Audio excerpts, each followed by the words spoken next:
Good afternoon, everyone. I'm James Cromwell. We begin with an unexpected update on a long-running story that has drummed up a lot of emotions in Harrisburg. It appeared the old William Penn High School building was headed for demolition, but Seth Kaplan just learned those plans could change.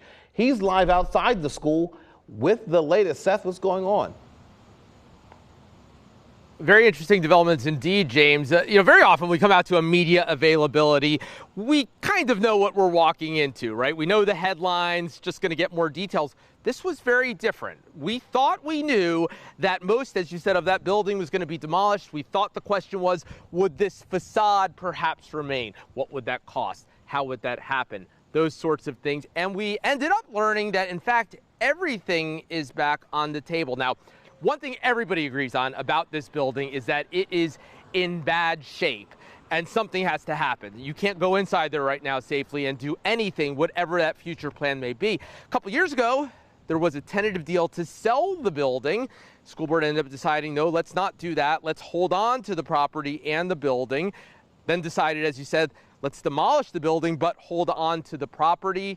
Concerns from the community about the historic status of the building, but on the other hand, you can't just be in that building because it's unsafe. So the court-appointed receiver, who, remember, here in Harrisburg is actually in charge of the district, has said, hey, let's just reevaluate everything. She said she would like to reach a consensus with the board, but ultimately, since I'm the one who has to make the unilateral decision, I'm hopeful that they would respect the fact that I am not personally comfortable moving forward without looking at other alternatives. I just feel that in order to make a good informed decision, you really have to explore every possible aspect that exists.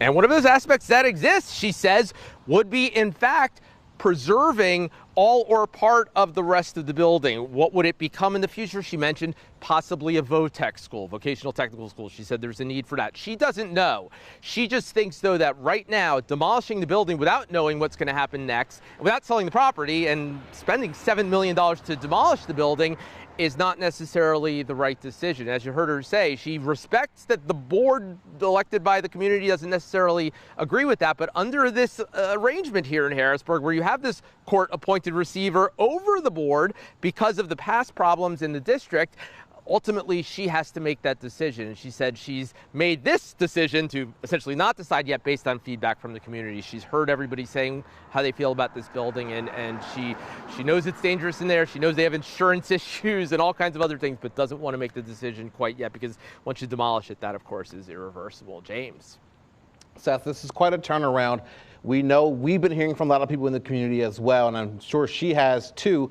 At one point, we thought by now that building would be demolished. Does she have any idea of when a new decision could be made? She said she wants to wait at least 2 or 3 months beyond an upcoming meeting. And that's another thing to keep in mind here. September 12th is a big date. That's when the community is going to have a chance at an open school board meeting to say what it wants. 3 minutes for everybody who wants to get up there and say whatever they want. She has also tasked the board and superintendent with coming up with a presentation to explain what their ideas are. She wants to hear what they plan to do with the facility, because again, she says you can't just demolish it without thinking about what you're going to do next.